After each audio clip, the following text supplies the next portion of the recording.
Hello students, আজকে আমরা এই ভিডিওতে সপ্তম শ্রেণী প্রথম পর্যায়ক্রমী মূল্যায়নের পরিবেশ ও বিজ্ঞানের একটি নমুনা প্রশ্নপত্র নিয়ে আলোচনা করব। তো এর পূর্বে আমরা সেট 1 নিয়ে আলোচনা করে ফেলেছি, আজকে আমরা সেট 2 নিয়ে আলোচনা করব। তাই সেই ভিডিওটি দেখে না থাকলে অবশ্যই প্লেলিস্ট থেকে ভিডিওটি দেখে নাও। তো তোমাদের পরীক্ষা হবে 30 নম্বরের এবং সময় থাকবে 1 ঘন্টা। তো তোমরা প্রথমে কি কি অধ্যায়গুলো পড়বে এবং তোমাদের নম্বর বিভাজন কি হবে দেখে নাও। তো তোমাদের পড়তে হবে তাপ, পরমাণু অণু রাসায়নিক বিক্রিয়া এবং মানুষের খাদ্য, এই 3টি অধ্যায় তোমাদের পড়তে হবে এবং তোমাদের 3টি অধ্যায় থেকে 10 করে মোট 30 নম্বরের পরীক্ষা হবে। তো তোমাদের মোট এমসিকিউ থাকবে 12 নম্বর এবং ভিএসএ অর্থাৎ ভেরি শর্ট অ্যান্সার থাকবে 6 নম্বর এবং 2 মার্কের প্রশ্ন থাকবে মোট 12 নম্বর। এই নিয়ে মোট তোমাদের 30 নম্বরের পরীক্ষা হবে এবং সময় থাকবে 1 ঘন্টা। তো তোমাদের জন্য খুব গুরুত্বপূর্ণ একটি সাজেশন রেডি করেছি। তো সাজেশনটি তোমরা প্রথম থেকে শেষ পর্যন্ত মনোযোগ সহকারে দেখতে থাকো এবং ভিডিওটি অবশ্যই তোমার বন্ধুদের মধ্যে শেয়ারও করে দাও।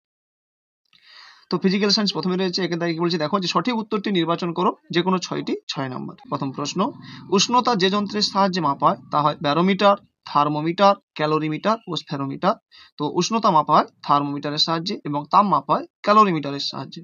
পরের প্রশ্ন, পরমাণুর ঋণাত্মক তড়িৎগ্রস্ত বা ঋণাত্মক তড়িৎযুক্ত কণার নাম প্রোটন, ইলেকট্রন, নিউট্রন ও কোনোটি নয়। তো সঠিক উত্তর ইলেকট্রন। এবং পজিটিভ বা ধনাত্মক আধানযুক্ত হচ্ছে প্রোটন এবং নিউট্রন নিস্তড়িত। পরের প্রশ্ন,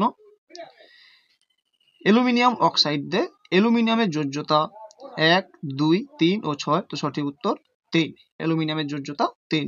পরের প্রশ্ন, তাপ প্রয়োগে কঠিন পদার্থের তরলে পরিণত হওয়াকে বলা হয় গলন, কঠিনীভবন, বাষ্পীভবন ও ঘনীভবন। তো সঠিক উত্তর গলন।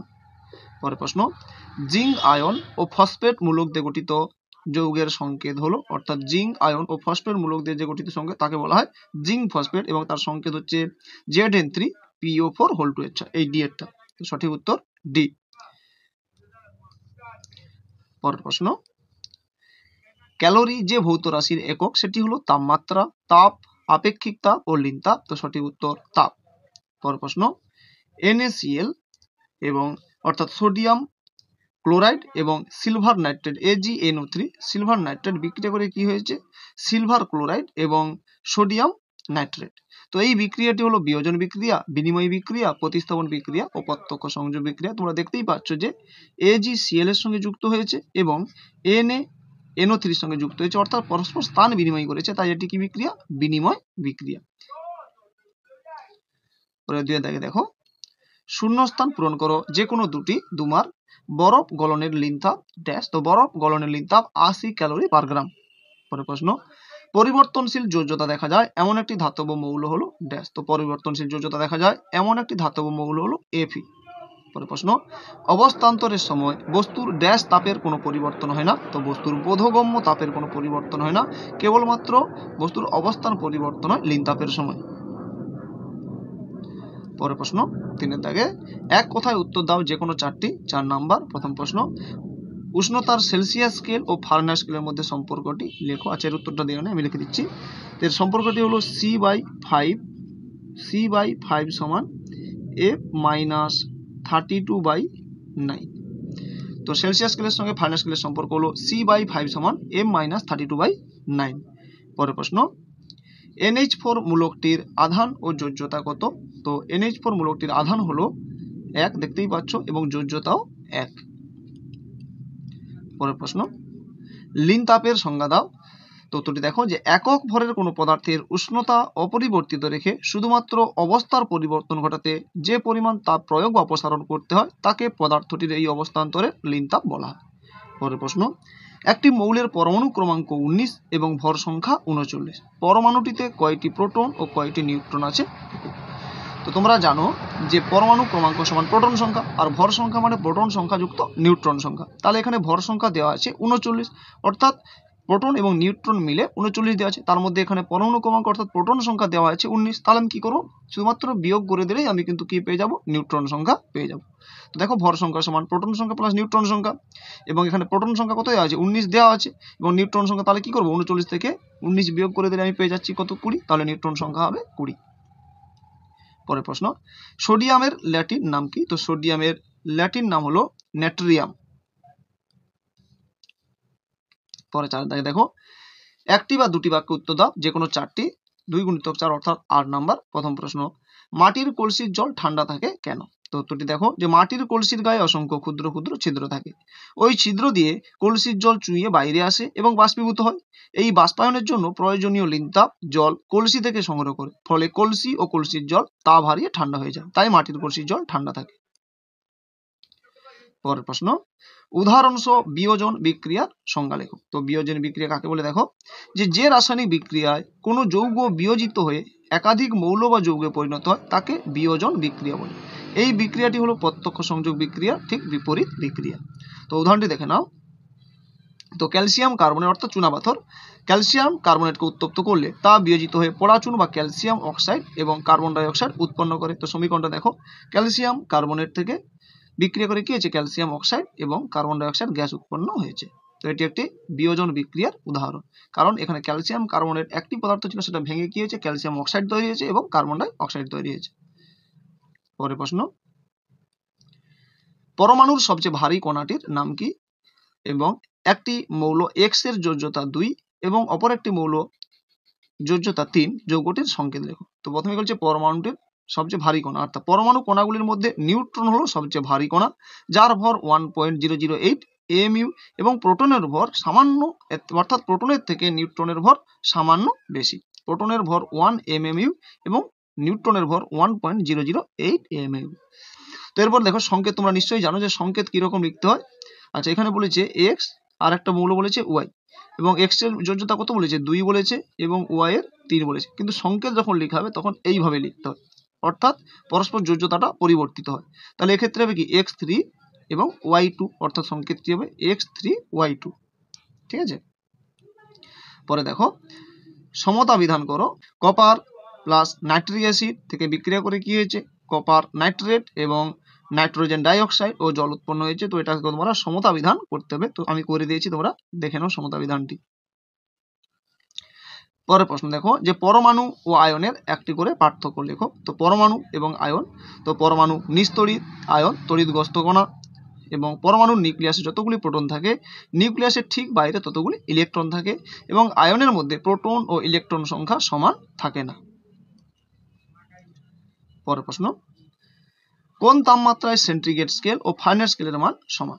তো উত্তরটি দেখো যে ধরে নির্ণেয় উষ্ণতাটি সমান x ডিগ্রি, যার মান সেলসিয়াস স্কেল ও ফারেনহাইট স্কেলের সমান। তো শর্ত অনুযায়ী x/5 সমান x - 32/9, বা এবার কোনাকুনি গুণ করলে কি পাবো, 9x সমান 5x - 160, বা 4x - 160। এবার কাটাকাটি করলে আমি কি পাবো, x সমান -40। অতএব উষ্ণতাটি হলো -40 ডিগ্রি সেলসিয়াস বা -40 ডিগ্রি ফারেনহাইট। পরে আরেকটি প্রশ্ন দিয়েছে দেখো যে একটি বস্তুর উষ্ণতা 56 ডিগ্রি ফারেনহাইট থেকে 66.8 ডিগ্রি ফারেনহাইট হলো, এই তাপমাত্রা বৃদ্ধির সেলসিয়াস স্কেল থার্মোমিটারে কত হবে, অর্থাৎ সেলসিয়াস স্কেলে কত হবে। তো এটা একটা সূত্র রয়েছে যে সেলসিয়াস স্কেলে উষ্ণতার বৃদ্ধি বা হ্রাস সমান কি করতে হবে, 5/9 ইন্টু ফারেনহাইট স্কেলে উষ্ণতার বৃদ্ধি বা হ্রাস। এই সূত্রটাকে কাজে লাগিয়ে দিলে হয়ে যাবে। তাহলে এক্ষেত্রে দেখো ফারেনহাইট স্কেলে উষ্ণতার বৃদ্ধি কত বলেছে, যে 56 ছিল, 56 থেকে 68, তাহলে বিয়োগ করে আমি পাচ্ছি কত, 10.8 ডিগ্রি ফারেনহাইট। এবার আমি সূত্রটা পুট করবো, সেলসিয়াস স্কেলে উষ্ণতার বৃদ্ধি সমান কি হবে, তাহলে 5/9 ইন্টু ফারেনহাইট স্কেলে উষ্ণতার বৃদ্ধি, অর্থাৎ 5/9 ইন্টু 10.8। তাহলে দশমিক তোলার জন্য নিচে কি করবো, 10 গুণ করে দেবো। তাহলে কাটাকাটি করবো, 5 দুগুণে 10। আচ্ছা, তারপর 2 দিয়ে কাটো, 2 5 10, 2 4 8, 9 6 54। তাহলে দেখো অতএব সেলসিয়াস স্কেলে উষ্ণতা হবে 6 ডিগ্রি সেলসিয়াস বৃদ্ধি পাবে। এরপর দেখো জীবন বিজ্ঞানে কি বলছে দেখো, প্রথম প্রশ্ন, সঠিক উত্তরটি নির্বাচন করে লেখো যে কোনো 3 নম্বর।